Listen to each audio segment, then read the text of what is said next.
The following is a live presentation of Retro Sports Network, home of the champions of the past, present, and or future.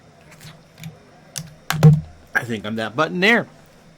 I absolutely forgot to press to actually set up the Twitch thing, as it's been a couple days. Hi there, everybody. My name is Ron Chuckett. Welcome to the program for this 20th day of October, 2021. We go back to April 8th, 1969 for the first game in Seattle Pilots history. It was not in Seattle. It was at Anaheim Stadium in Anaheim, as the Pilots and Angels originated divisional play. Remember, this was the first ever weeks of divisional play in Major League Baseball. From 1901 to 1968, there were no divisions. It was 8 or 10 teams in the league, but both leagues expanded to 12 teams in 1969, and so we split into two divisions of 6, setting up the first regularly scheduled playoff come October, a best-of-5 affair. In 1969, it was the Baltimore Orioles and the Minnesota Twins in the American League, and the Atlanta Braves and the Miracle New York Mets in the National League. So we go back, as I said today, to April 8th, 1969 for the only season opener for the Seattle Pilots, because that's what someone requested. So it's Marty Patton and Jim McLaughlin next on Retro Sports Network, as Retro Sports Network presents the Fall Baseball Tour, today from Anaheim Stadium in Anaheim, California. It is the Seattle Pilots making their Major League Baseball debut against the California Angels. And today's game is brought to you by DigitalDice.com, the best darn podcast on the web for your sports simulation and replay needs. Find us today on Spotify, Spreaker, iTunes, not all one word, or wherever else fine podcast are listed.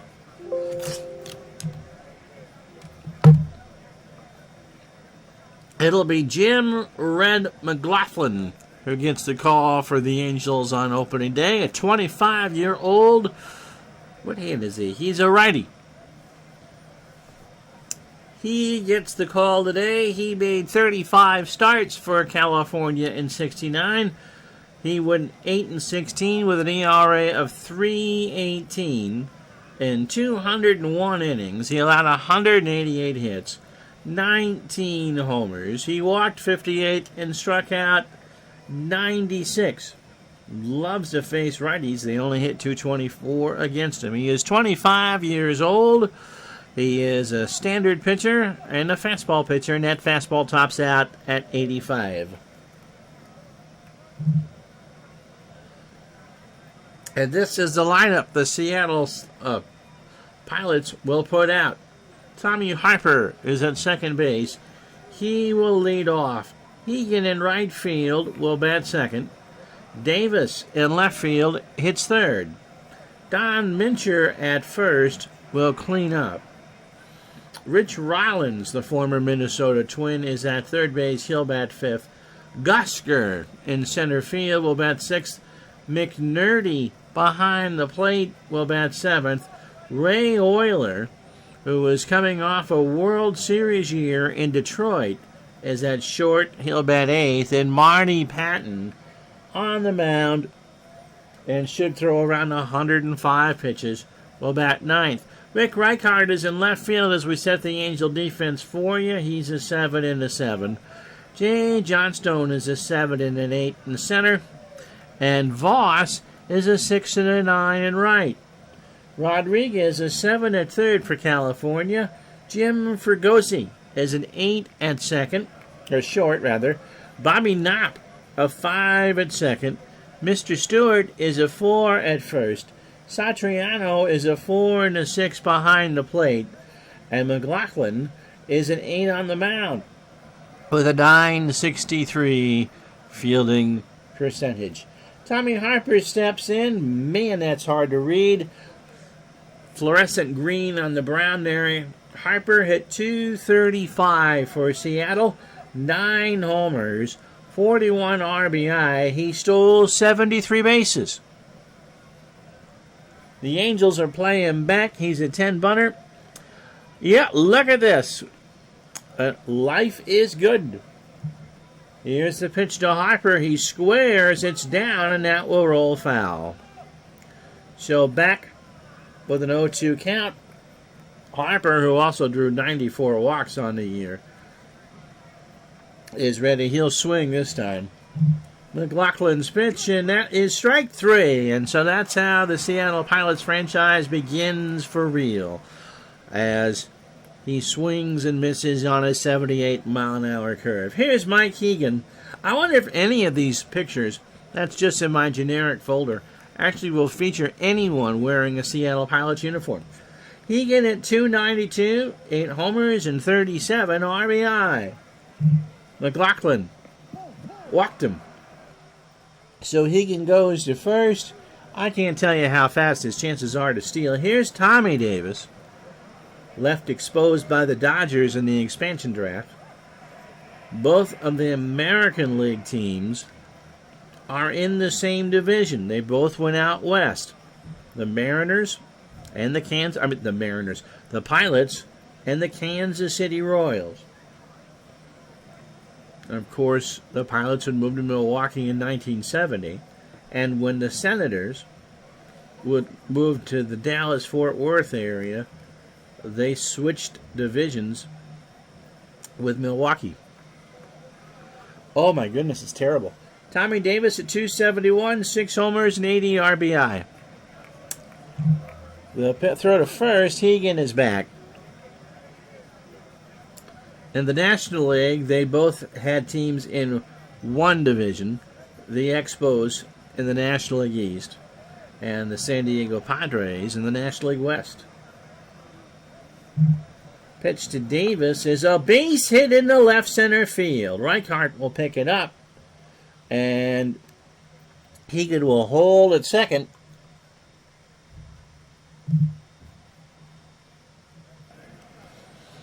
So 1 out and 2 on for Don Mincher. Mincher played for the Angels at some point. .246, 25 homers for Seattle, and 78 RBI. McLaughlin deals, and there's a ground ball to third. Rodriguez might be two. No, only plays to first on a bang-banger, and Mincher beat it out. So the Pilots have the bases loaded, 1 out for Rich Rollins. .225, 4 homers, and 21 RBI. Formerly of the Twins. Seattle cooking with gas now. Can they get anybody home? Pitch to Rollins is a ground ball to third. Rodriguez will let it bound foul, and the count goes to a ball and 2 strikes. Gosker on deck.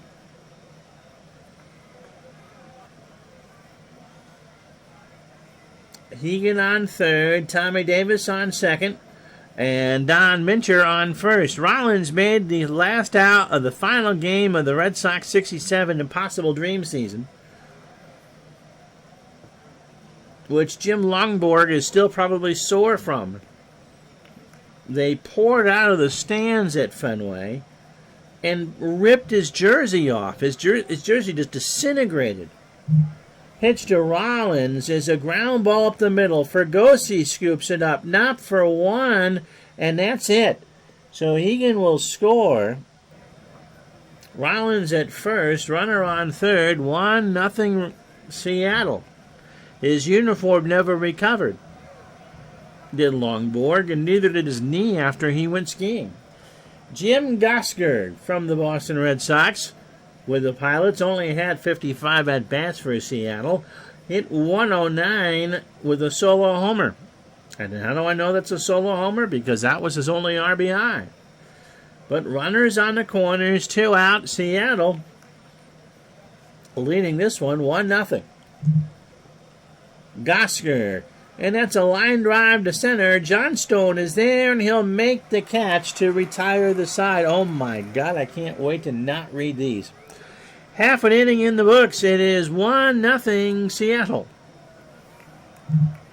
So Marty Patton, the Bulldog, 26 years old, he would go on to pitch for the Red Sox and the Royals. Fastball pitcher at 90 and a flyball plus pitcher. In this expansion season, he started 27 games. He went 7-12 with an ERA of 5.62. 158 2/3 hits, 166 hits, 29 homers. He walked 71 and struck out 126. Here's a lineup he'll face. Bill Voss in right field will lead off. Jim Fergosi will bat second at short. Jay Johnstone in center will hit third. Rick Reichart cleans up and left. Mr. Stewart is at first. He'll bat fifth. I want to say that's Aurelio Rodriguez at third. He'll bat sixth. That's not Joe Satriano. Put your air guitars away. He's the catcher and will bat seventh. The Pilots weren't exactly known for their pitching. Nope. Bobby Knapp is at second. He'll bat eighth. And Jim McLaughlin threw 24 pitches in his half of the first will go ninth. Tommy Davis is a 5 and a 2 and left. Gosker, a 3 and a 4 in center. And yep, I'm even squinting to read these. Jim Hegan, a 5 and a 9 in right. Rollins, a 6 at third. Euler, a 6 at short. Harper, a 4 at second. Don Mincher, a 5 at first. McNerney, a 5 and a 6 behind the plate. And Patton, Pattin, is a 4 with a .920 fielding percentage. Voss at 261, 2 homers and 40 RBI. And he got him. An 0-2 fastball at 89, and that's swung on and missed for strike 3.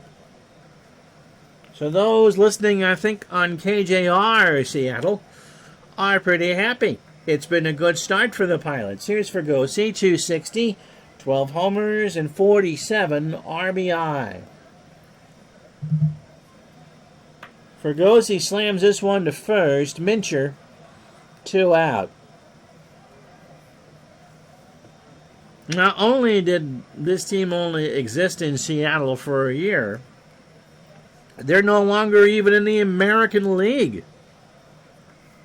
Little did they know. The Mariners, of course, came in 77, played at the brand spanking new Kingdome. All the ambiance of an Orange Julius with the lights turned off. And, of course, the Mariners, it's not Safeco anymore. I don't know. I forget what they call it. Is it T-Mobile? Anyway, have a great retractable roof stadium now and a pretty proud history of their own. Here's Jay Johnstone.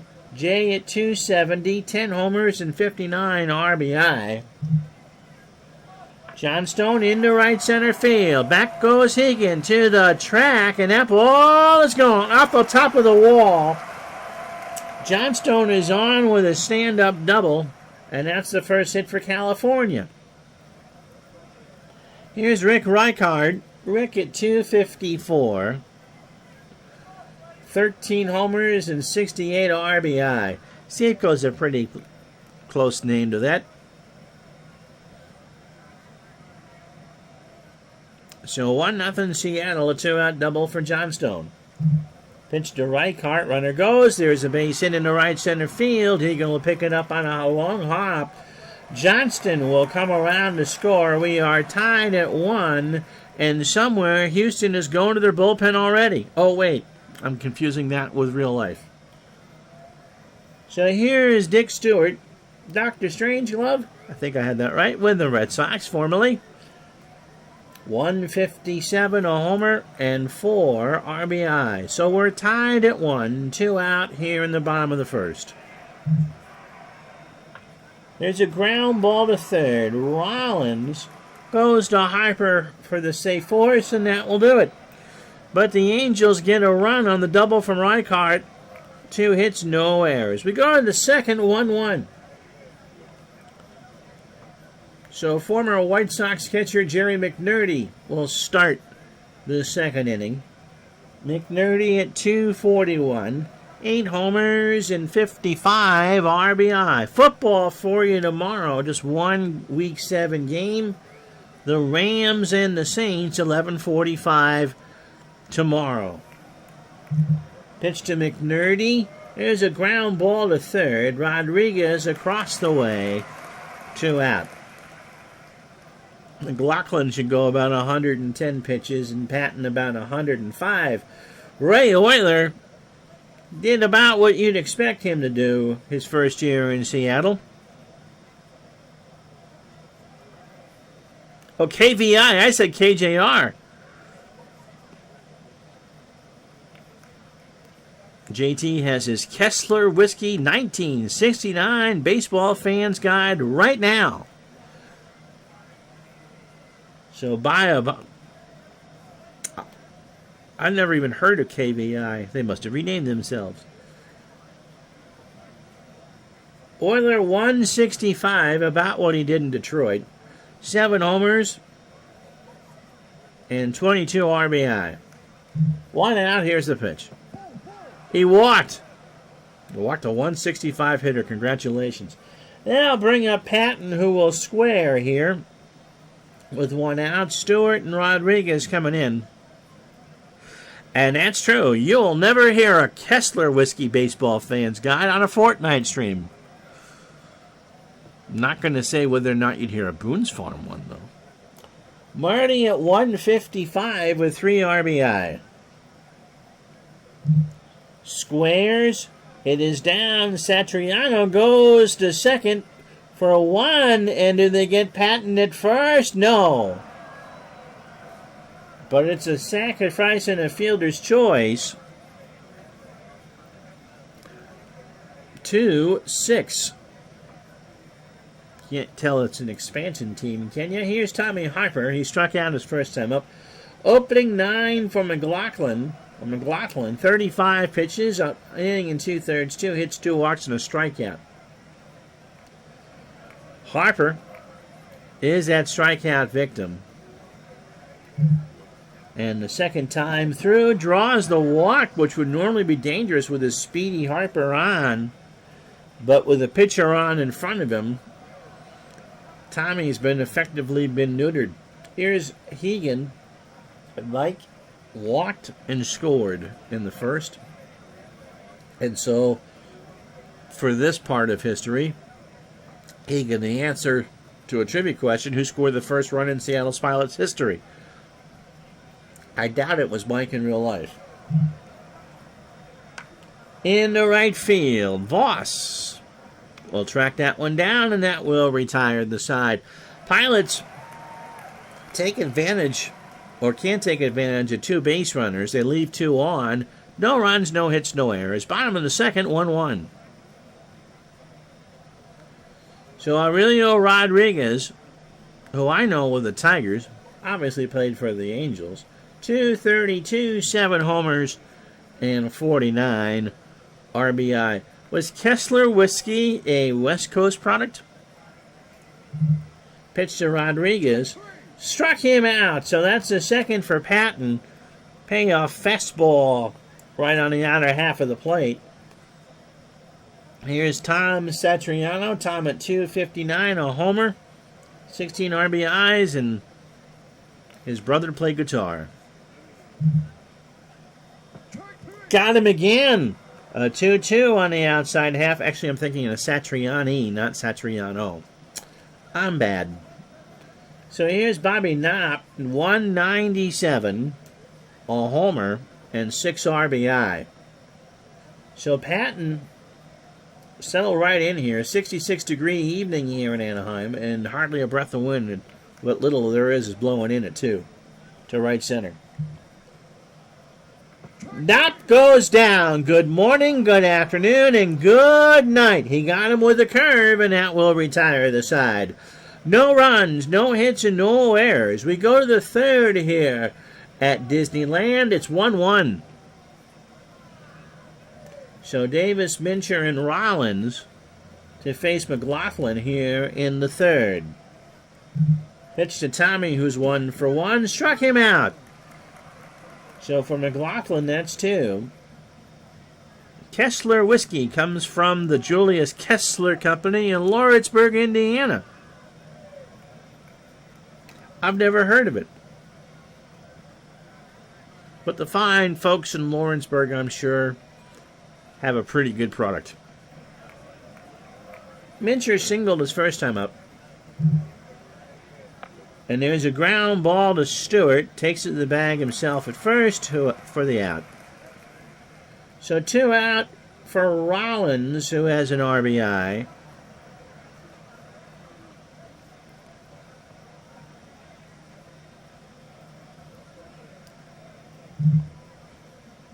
There's a chopper to short. Fergosi bobbles it.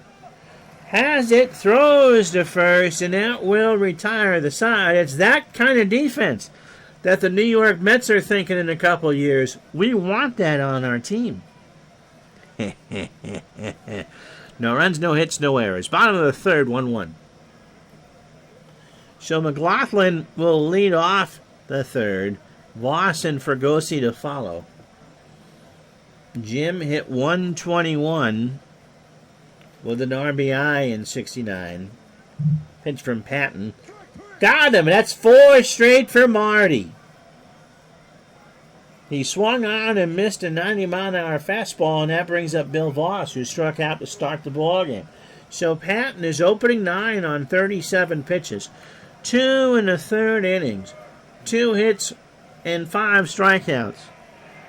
J.T. Dutch, the lush, remembers getting the baseball fan guys in the liquor store near my place. They were in a rack near the front door and completely free. The only thing I ever knew about Kessler. I've never heard of them. I wonder if they're still in business.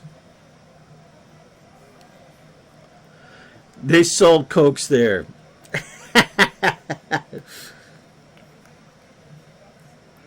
Well, what else would you mix your rum with?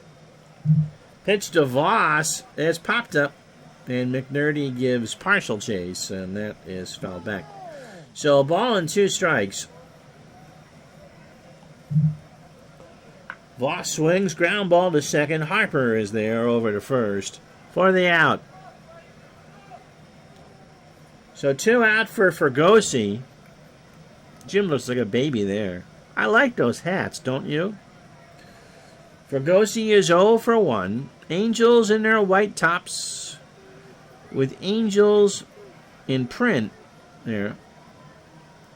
Who can forget baseball cards originally coming in cigarette packs? You're that old, huh? Did you get your thing of Old Judge cigars? Did you get your tie cob? The Pilots are in that baby blue they would later wear as the Mariners in Seattle, written across the front in gold letters in blue trim.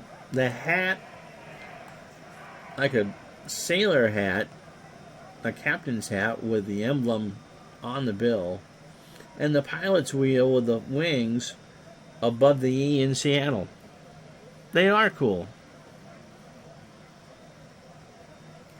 Pitch to Fergosi.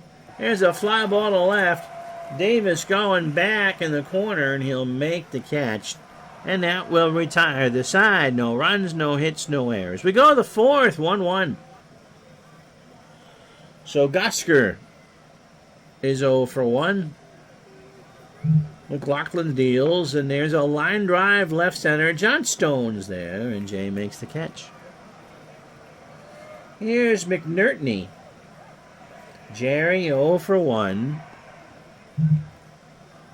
And there's a line drive to Fregosi, 2 out. Here's Euler. Didn't we feature Ray already in this series? We did. When we did Denny McClain's 30th one in 68. I wonder how Euler felt going from a World Series team in Detroit to an expansion team in Seattle overnight. He walked his first time up, and he swings. That's into right field. Voss, foul ball. So the count is a ball and 2 strikes. Mike paid a nickel for a pack of cards. I paid 20 cents. I think that's the cheapest I remember paying for. $1.20 for a box. You ever buy a full box? Your mom would have been horrified because of all that gum. Euler. Got him. That's the third for McLaughlin. A fastball on the outside half looking. And that will retire the side. No runs, no hits, no errors. We go to the bottom of the 4th. 1-1. Euler sadly didn't play much in the World Series in 68. Mayo Smith moved Mickey Stanley in from center just because Euler couldn't hit. Especially when you knew that if you were going to win the World Series, you were going to have to face Bob Gibson 3 times. And so why would you handicap yourself with someone that hit like Corey Bellinger this year? Although Bellinger has had a good LC playoffs for the Dodgers. I didn't give you Patton's numbers through the first time through. So after 11 batters, 46 pitches, 3 innings, 2 hits and 5 strikeouts. He's pitched pretty well. The run is earned. Johnstone doubled and scored that run in the first. Patton starts the 4th, struck 3. Fastball below the belt on a check swing. As Laz Diaz is not behind the plate here. 1 out for Reichart. Rick singled him home. Singled home the run. Ball 4, that's a walk. Good morning from the north of Pilot Territory. How you doing, Mr. Howard? No, the Angels weren't the Bash Brothers in 69. My friend, Mr. Howard, did you send me a great story about that, which I can't share. Did you actually go to 6th Stadium and see any of these games? Stewart's 0 for 1. Runner on first goes. The throw down to Harper goes into center field. Reichart tries for third, and he is safe. So McNertney gets charged with the error, and it's a 1-0 count to Stewart now with a runner on third, and a 1-1 tie in the 4th. Struck him out. Patton has whiffed 7. Marty struck out 126 and 158 and 2/3 innings. On the real year, 7 and 3 2/3 in this one. Here's Rodriguez. Aurelio struck out. At IU, Mike says, on the first day of Christmas, my mama gave to me. No. On the first day cards hit the shelf in 1966, I rode my bike 5 miles in a driving snow and sleet storm. Oof. Very windy to buy an entire box. And, of course, they were still selling them in series after begging for the last 50 cents off my mom. Could you promise not to chew all the gum at the same time? Pitch to Rodriguez is a fly ball to right. That should score Reichart. Hagen back on the track. And, of course, it wouldn't score because that was the 3rd out. No runs, no hits, and an error. We go to the 5th. And a good ball game, 1-1. Oh, my uncle liked the gum. Only 3 to an inning. Somebody's paying attention. Here's Pat and Marty's 0 for 1. My uncle loved that gum all stale. And, of course, in 66, those are pretty wide pieces. Patton, ground ball him right back to the mound. Throw to Stewart, 1 out. So Tommy Harper, who has walked and struck out, is 0 for 1. McLaughlin is opening 18 on 74 pitches, 4 1/3 innings. 2 hits, he's walked 3 and struck out 3. You were working the summer of '69. Didn't make it over the mountains. Lots of games with Hall of Fame broadcaster Jimmy Dudley, who, if my memory does serve correct, became a Hall of Famer through his call of the Cleveland Indians. Pitch to Harper is a chopper to second. Knapp picks it up, throws to first for the out. Mike Keegan walked and scored in the first. Everything that JT Dutch heard about Sick Stadium in Seattle is that by '69 it had fell into disrepair, and it was merely a good minor league park. That, yeah, in its heyday, it was not probably ready for prime time. I've read, and D. Scott Howard can give the specifics here, that they were trying as early as '69 to put a dome stadium as a bond issue. But it took the Pilots moving to Milwaukee to make that a reality. Pitch to Hegan is a pop-up third base side. Rodriguez by the dugout, and that is out of play. Somebody from Rancho Cucamonga with that catch. And a ball and 2 strikes to Hegan.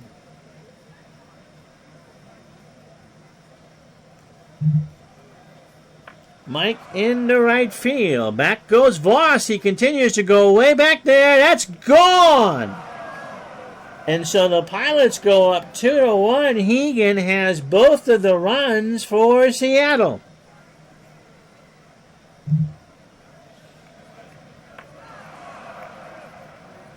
Right down the line in right field. And that one stayed fair. Into a modern day bullpen, I think, or a storage area.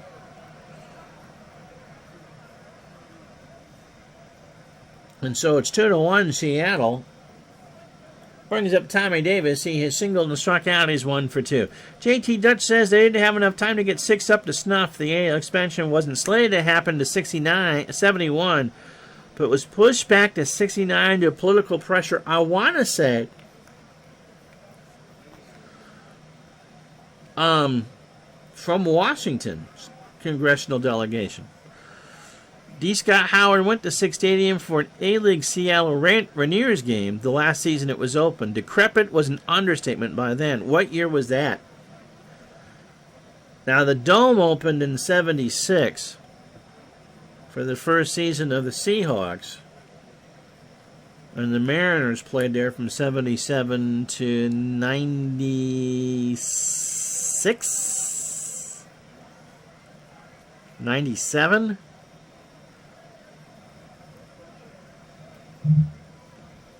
Davis hits a ground ball to first. Stewart fields it himself, goes to the bag for the out. And that will retire the side, but Seattle gets the home run from Hegan. We're halfway home. You're going to get a commercial. And JT Dutch has a story about of Stuart Symington and the pressure and why we got expansion 2 years early. But first, this message.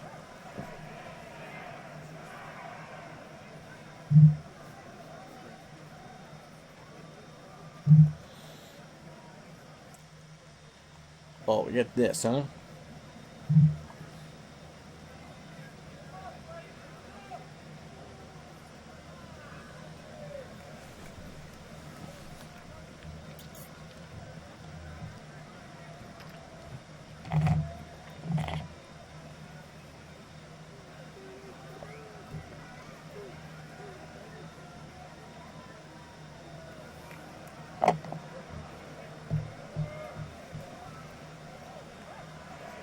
So as I chew my smoothie, he joined us late. Here's how we got here.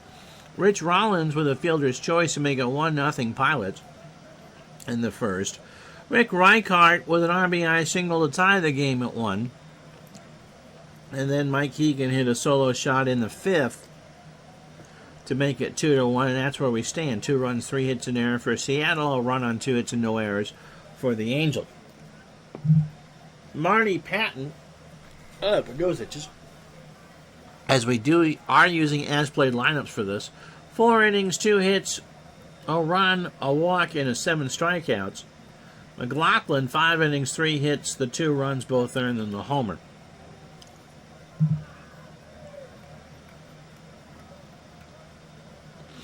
So, Seattle's last minor league season was probably 73 or 74, and decrepit was an understatement. Stuart Symington, a Missouri senator, was bent out of shape after Charlie Finley moved the A's from Kansas City to Oakland for the 68 season. And Symington threatened revocation of MLB's antitrust exemption if they didn't do anything about it. And of course, the Truman Sports Complex in Kansas City, I think, had been passed or was certainly on the drawing board by that point, because Kauffman, or Royal Stadium, was designed for the A's. And the Royals, of course, made it their own, with the Chiefs playing across the parking lot. Satriano struck out his first time up. Patton's pitch is a fly ball into shallow center field. Gusker for the first out. Here's Knopp. Bobby struck out, one of the 7 that Patton has whiffed so far. Knopp goes down. That's number 8. A fastball inside on the black. And 2 outs for McLaughlin, who's 0 for 1 with a strikeout. And that's 9 for Patton. What a start. An 0-2 curve in there at the knees. No runs, no hits, no errors. We go to the 6th. It's 2-1 Seattle. Yeah, I mean, Municipal Stadium, where the A's had played since they had moved from Philadelphia in '54, was still Major League ready. They knew they needed a new stadium. The Chiefs were really good in the late 60s, and so it was quite cramped for them to play there. And so there wasn't an issue about it, but Municipal, I've seen some clips from there, from a Red Sox game. It didn't look too bad. Now, the scoreboard at Municipal Stadium was a transplant. It came from Braves Field in Boston. Don Mincher is 1 for 2 with a single. And Don flies out one to left. Reichart, that one goes foul, and someone from Azusa will make that catch. Count is full. McLaughlin deals. In the right field and gone. And so Mincher powers that one in the bleachers in right field, and it's 3-1 Seattle. So a good start for the Pilots. 370 some odd feet into right center field. Yep, the scoreboard went up in Boston in the late 40s. It was still in pretty good condition. They didn't need it because Milwaukee had their own park, obviously, and their own board. And so it went to Kansas City in anticipation that they would be a relocation candidate. D. Scott Howard went to the first event in the Kingdom. In 1976, the original Seattle Sounders of the North American Soccer League versus the New York Cosmos with Pele. And you went to the first Mariners game in 77 against these California Angels, a 7-0 loss to Frank Tanana.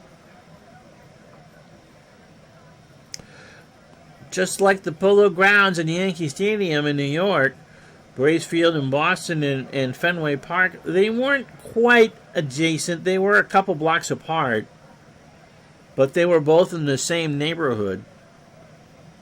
Braves Field pretty much being in the rail yard of the Boston and Maine, and now it's all part of the sports complex for Boston University. Rollins is 0 for 2 with an RBI. There's a fly ball, left center field. Johnstone has it for the out, 1 away. Here's Gosker. He's 0 for 2. And of course, this image of Angel Stadium is not the original one with the big A in left field and all that, but at least it's not the enclosed crap show that was there from when the Rams played here in Anaheim in the 80s. Gosker to short, Fergosi deep in the hole, over to first for the out. 2 out for McNertney, who is 0 for 2. Marty Patton was in Kansas City in '77, so when the Royals returned, he would have pitched against the Seattle Mariners. It's incredibly hard to find a good photo of Anaheim Stadium before the Big A was moved to the 57 freeway. It's a good illustration that if I'd remembered to do this before 2 minutes before I was supposed to go on, that had the Standard Oil ad on the scoreboard, but yeah. Of course, no one in the late 70s was thinking, we need to make sure we get good ballpark shots like what you see now for computer games. McNertney hits a chopper into second. Now the long throw to Stewart, and that will retire the side. A run on the solo bomb by Don Minchner. And we go to the bottom of the 6th. It's 3-1 Seattle. So top of the lineup for the Angels, Voss, Fergosi, and Johnstone. Marty Patton, 18 batters, 78 pitches, 5 innings, 2 hits. The walk, the run is earned, and he has struck out 9, including Voss, who was 0 for 2. Patton shows the fatigue warning and strikes out Voss for number 10. An 0-2 fastball in there at the knees, and a great start for the Pilots. You could say their light is on. So here's Fergosi. Jim is 0 for 2. Patton delivers. There's a base hit in the left center field. Gosker will pick it up. Fergosi thinking to. Gosker bobbles it. Fergosi goes for 2, and there won't be a throw. So a single and an error. And Johnstone is the tying run now at the plate. He's 1 for 2. He has doubled, struck out, and scored. There's a base hit right field. Hegan will pick it up. Fergosi will round third and hold. So 1 out for Reichard and an RBI single and stole the base. Also grounded into 16 double plays if you're a Pilot fan. Patton gave me the fatigue warning, so his lease will start to come short, although no DH, of course, in 69. He is due to bat second in the 7th. Base hit left center field. Gosker and Davis as that goes to the wall, and Reichardt's on with a double. Here comes Stewart. Dick is 0 for 2.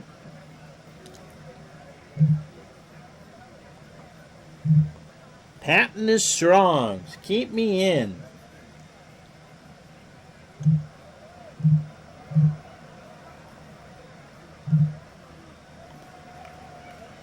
So Stewart 0 for 2 with a strikeout. Going to stick with him. Throw to third, runner back. Pitch to Stewart. Struck him out. That's 11. A 92-mile-an-hour fastball swung on and missed, and here's Rodriguez. Aurelio has struck out. He's 0 for 2. Can't imagine Patton's going to pitch past this, but what a debut. 11 strikeouts. Look at, McNertney and Patton have another visit. Marty deals. That's 12. What an effort. A swing and a miss on a 1-2 fastball at 89. And Marty Patton has done his job. The Angels strand 2. They get a run on the right card hit on 3 hits and an error, and we go to the 7th. It's Seattle 3, California 2. I knew that somebody from the Pilots played with the Mariners their first game. Diego Segui was a name I couldn't pull out. He was the Pilot MVP, and he was the starter for the Mariners in that first game of the 77 season. He also made a couple stops in Boston. Oyler gets hit. So that'll do it for McLaughlin. Clyde Wright comes in to pitch the lefty. Clyde 1-8 in 69, a 4.10 ERA, 63 and 2/3 innings, 66 hits, 4 homers. He's walked 30 and struck out 31. Who can hit a lefty indeed? He is 28 years old, a fastball pitcher at 86, and a flyball plus pitcher. Look at all the righties here. And so who can hit a lefty? It's going to be Larry Haney.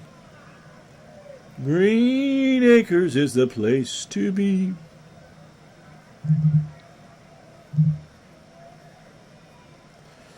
Larry Haney.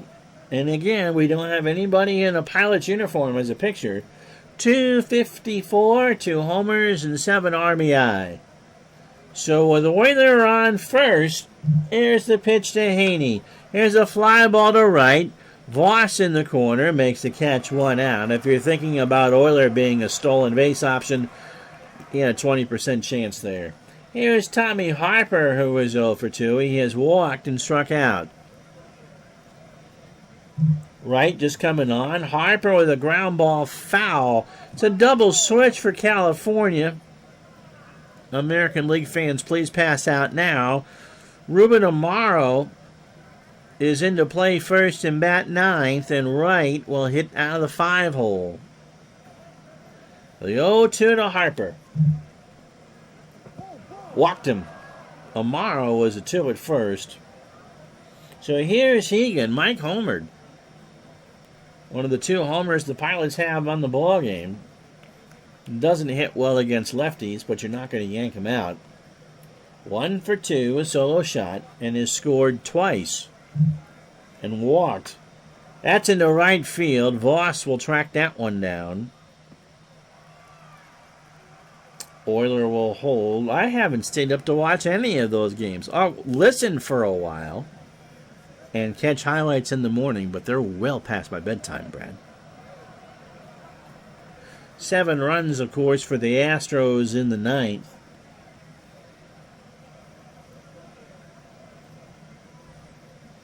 And the Dodgers. That's true. I've listened to most of those grand slams. Old hat now. Here's Tommy Davis. Tommy 1 for 3. Has singled and struck out. Pitch to Tommy. There's a ground ball to third. Rodriguez over to Knopp. And that will retire the side. Stretch time. 3-2 Pilots.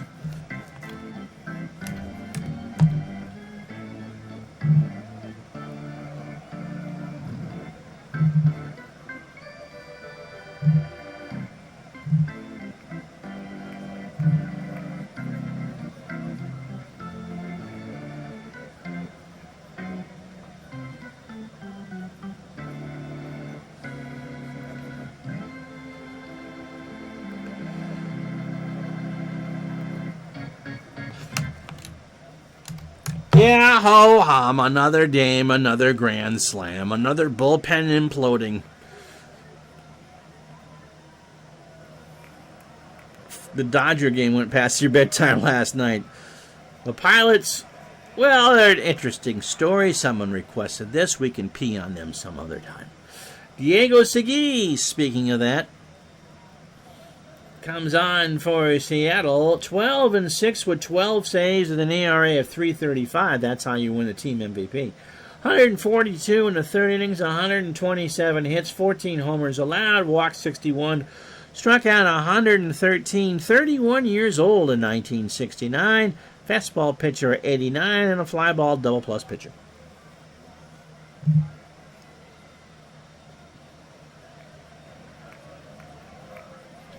Every Dodger night game is past my bedtime. If the day games are past your bedtime, I've been listening to all the play. I haven't watched a live moment of the playoffs. I've loved listening to them on Sirius XM, however. And so I took the chance yesterday. I'm on 2 to 3 days a week, Brad. Jeez. I got to listen to Charlie Steiner and Rick Monday yesterday. Tom Satriano is 0 for 2 with a strikeout. Tomorrow, it is the Rams and the Saints in our only Week 7 game, and I'm shooting for Sunday for the next Ryder Cup session, the Saturday 4-ball. Yep, Steiner and Monday are a good combination.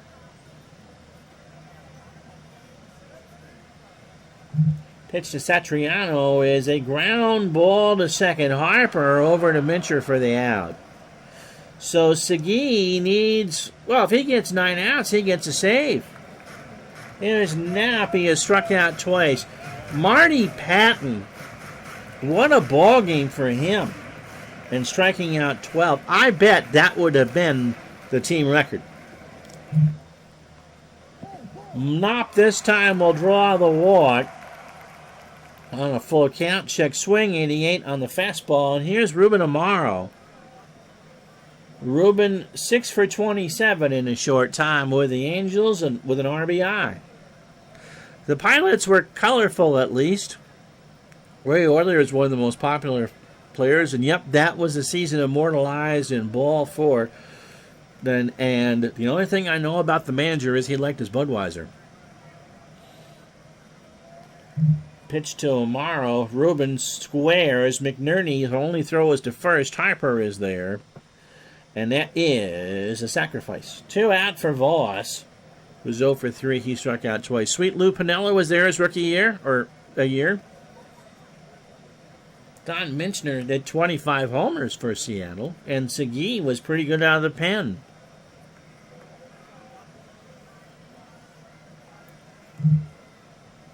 Runner goes, ground ball to second. Harper over to first, and that will retire the side. So, no runs, no hits. The Angels have left 5 on overall. We go to the 8th. It's 3-2 Pilots. I've only called them the Mariners once. So Mincher,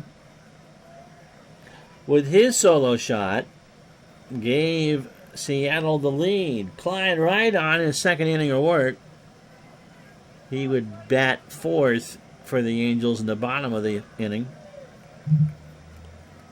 Minchner into right field. Voss, 1 out. Rich Rollins is 0 for 3. Has an RBI. Lewis traded during spring training to Kansas City, setting the standard for bad trades.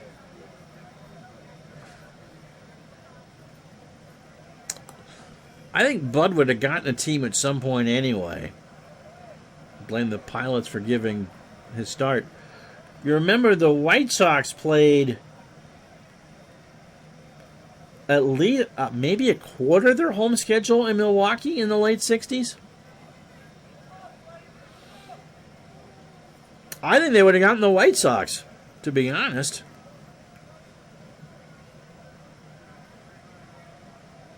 The history of Seattle baseball, especially the PCL.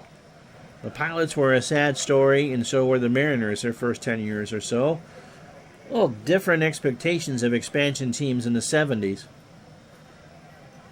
That's fitting because he and Reinsdorf are so close, such close friends. They drew well up there. Comiskey was not in the world's best shape. County Stadium was a relatively new ballpark.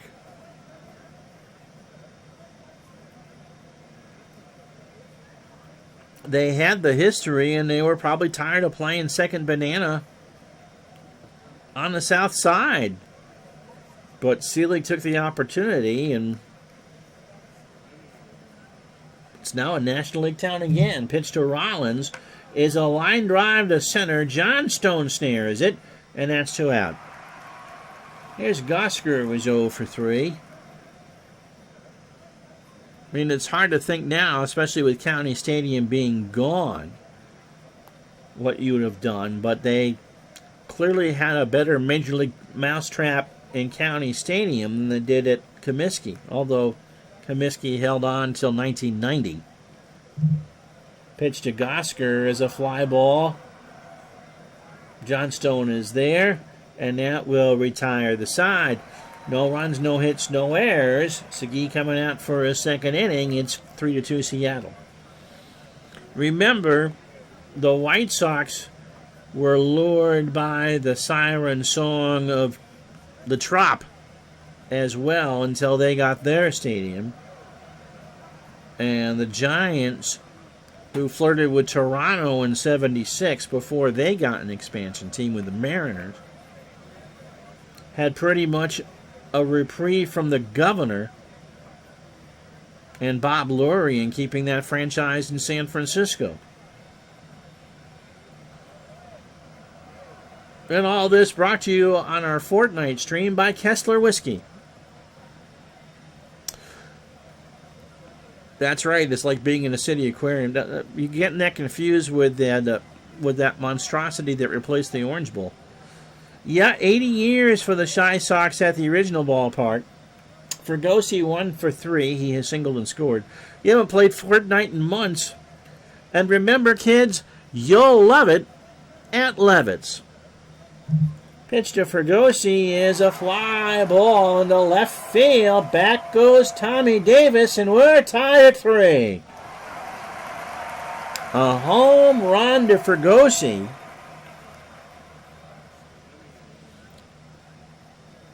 And the Angels have tied this one up. How you doing, Mike from the truck? What you doing for work these days? Best shortstop in the 60s. Said the Mets agree with you. So 386, and that would have hit off the Standard Oil sign if one was there. Not someone's rib joint place. So 3-3. Here's Jay Johnstone. Jay Bird, single, double, run scored, and a strikeout. Got him. So swung on and missed fastball. The McCaskey family. Dub Bears. That's true. On YouTube, there's a history of the Seattle Mariners by Dorktown. And it's like 3.5 hours. You can watch the video all at once. Here's Reichart. Rick has singled, double, driven in 2, stolen a base and walked. This time around, he grounds 1 to third. Rollins better hurry. Did he? No. He's safe. And that'll bring up Clyde Wright, who I'm sure the Angels will pinch hit for. But 182, 2 for 11. And Bob Rogers. You know him as Buck in Montreal. Bob, 196 and 2 RBI.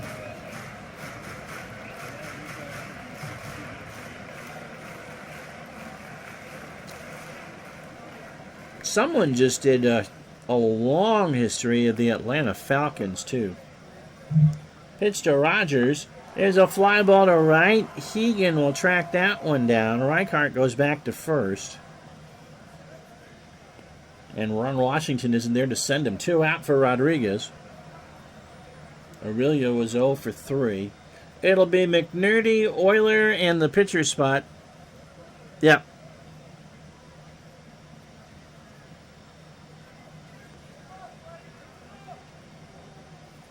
All right, take care. Pitch to Rodriguez. There's a chopper back to Segui. He throws it over to Mincher, and that will retire the side. Not before the Angels tie the ball game up on a Jim Fergosi homer. Hoyt Wilhelm is coming on the pitch for the Angels.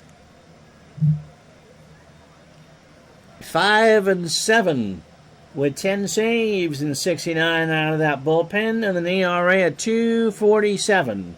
65 and 2/3 innings, 45 hits, 4 homers. He walked 18, struck out 53. He is 45 years old.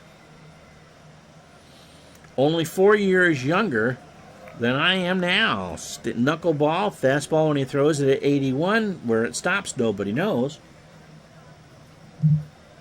44 relief appearances for the first American League pitcher, or first pitcher to ever get Medicare.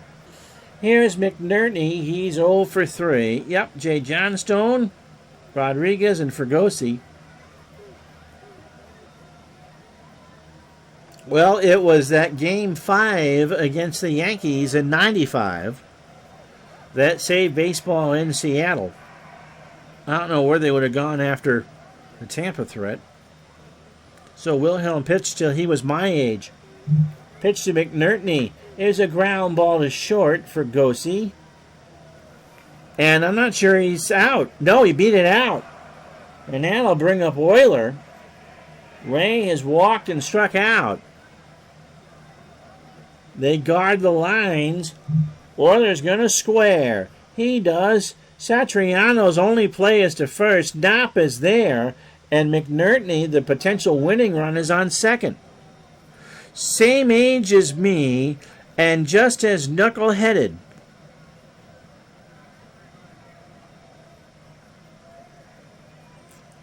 And remember, you'll love it at Levitt's. So Segui will be pinch hit for. And Steve Whittaker answers the question, who can hit a righty? The former Yankee at 250, 6 homers and 13 RBI.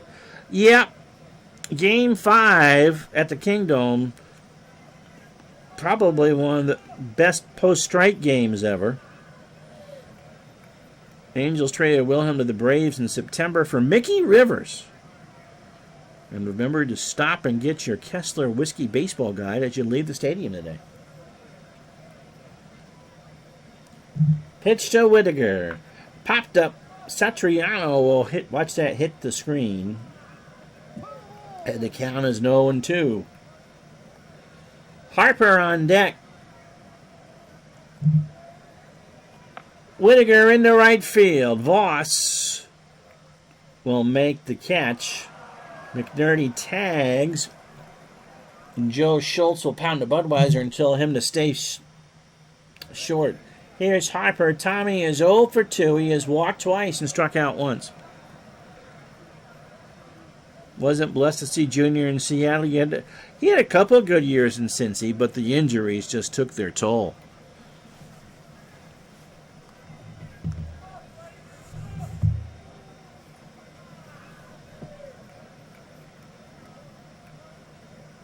Pitch to Harper with 2 out. Tommy swings into left field. Reichart is there, and that will retire the side.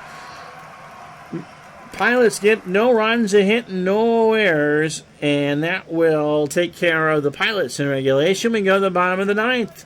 New pitcher coming on, 3-3. Helps if you hit the right spot.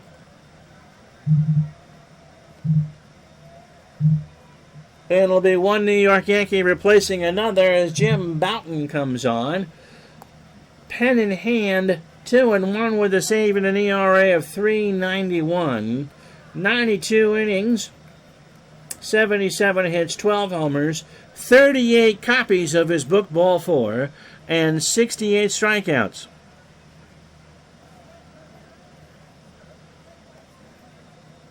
He is 30 years old, a knuckleball pitcher. Fastball tops out at 84, and a flyball plus pitcher. Yep.